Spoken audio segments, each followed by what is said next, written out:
I'm chronicling my attempts at growing food at home while renting, which means that the conventional in-ground gardening or raised garden beds is out of the question for me. And this video will be the introduction of my, I guess I'll call it a clip-on hydroponic system with just standard lattice. But space is still definitely a limitation. About half of Australians currently rent, and many are going to have yards that are smaller or similar to this, maybe even just a balcony. And I wanted to see if growing veggies with those sorts of limitations was possible, especially on a budget. So I've started growing food on a vertical hydroponic system that doesn't require any digging or permanent fixtures or changes to the property. No damage or modifications of any kind required. So it's perfect for renting. To do this, I've used a 3D printer and some cheap components from Bunnings or local hardware store. With the system you're seeing here coming in at just under $100. I have standard lattice. This piece is, I believe, 1.8 meters tall, 600 mil wide. It's just propped up against the fence that gets full afternoon sun, and at the base is a 100-litre tote or plastic container, which makes for effectively a 100-kilo anchor or weight sitting at the bottom. In the tote is some nutrient solution and a little $25 pump. And for 1 to 2 minutes each hour during the day, the pump will turn on and it will pump the nutrient solution up this 13 mil irrigation tube up to that manifold, where it splits off into 4 smaller 4mm hoses.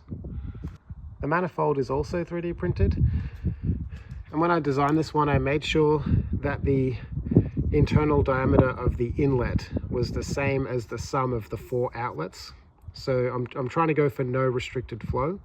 And I've also ensured that all of those 4 runs to the 4 top pots are also the same length hose to try and get the flow through all 4 to be the same. So for that minute or 2 every hour, the nutrient solution will get pumped into the top row of pots. And then each pot will just feed into the one below it down the line, and then eventually back into the reservoir. The whole system, once the nutrient solution gets to the top, it's all just gravity fed. And each of these pots are modular. So they just clip on to the lattice. The hose will come in on the left or right through these holes at the back of the pot. And then there's also a little outlet at the bottom. It just clips onto the lattice like that. Doing it one-handed, so it's a little bit hard, but then the hose just comes through the side, and then in the pot sits a net cup, and the net cup has these lacquer balls, clay balls in them. The way I made the clips is that they effectively just clip onto these vertical sections of the lattice, and then the little clip itself will sit on the horizontal section to support the weight. And that means that I can move these around to really just any cross section, anywhere on the lattice. I can make the spacing whatever I need it to be. There are no tools or fixtures or screws or anything like that required. The hoses just sit in the back, and it's just a friction fit on the bottom. Because it's all gravity fed and there isn't a lot of water in the system at any one time, I don't have to worry about pressure or anything coming loose or moving around too much. I've had this wall set up here in the new place for a couple of weeks and probably about a month and a half at the old place, and haven't had any problems with any of these pots coming off or anything coming loose or any of the hoses falling off or anything like that. When I designed these net cups, I wanted them to be as unobstructive as possible. I wanted maximal airflow and water flow. So they're quite small and quite thin, but they hold the clay pebbles. And then the idea is that the hose comes in horizontally, so the water does a good job of coming across and kind of showering the whole cup. And then the root systems of the plants will grow around the clay pebbles and through the net cup. Here's a basil I've been growing from seed for a couple of weeks now. And its root system looks like this. Once the roots start growing, they do a good job of holding all the clay balls in place. So far, I've used the same size net cups for all of these plants, but I've made different sizes for these pots. So this is, I guess, what would be the small. I also have a medium down here for the lettuce, which is twice the volume of the small one. And then eventually, when things get bigger, especially like these tomatoes, for example, I'll be making a large pot, which will be twice the volume of this one again. The little outlets on the back of the pots is actually a little bit higher than the bottom of the pot. And the idea is that a little bit of water will stay in the bottom of the pot between the pump cycles to try and keep the humidity or the moisture in the pot up. Make sure the root system doesn't dry out. For the smaller crops or seedlings, like these little lettuces that I've grown from seed, the small pot size seems fine, but I think going forward I would just put everything in the medium or the large. So far I have lettuce, tomatoes everywhere, some capsicums, a strawberry, and a basil, all growing actually quite well in this system. I'm very happy with how things are going.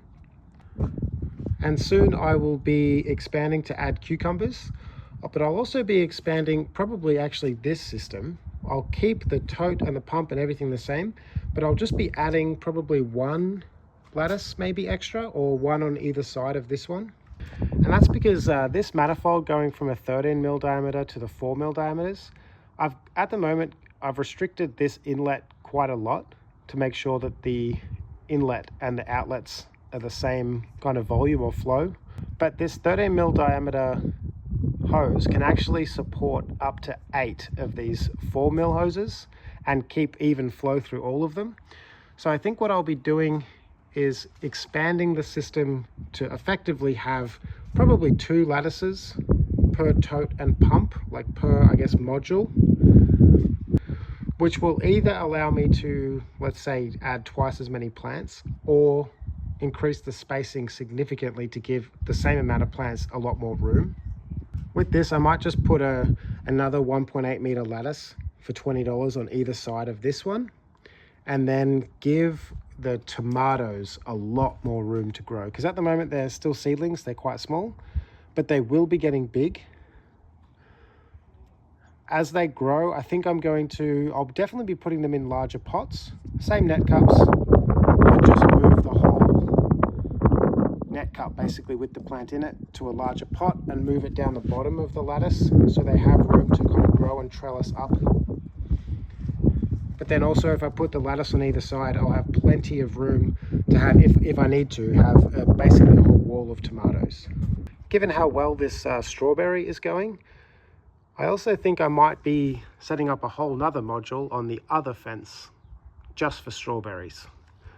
I had no idea, but I know the little strawberries in the middle there, like that will be the strawberry in the middle of the flower. But look, these little petals turn green, just like they are on the actual strawberries. If you'd like to see more of this sort of content, subscribe and follow along, and feel free to ask any questions you have in the comments. Thanks.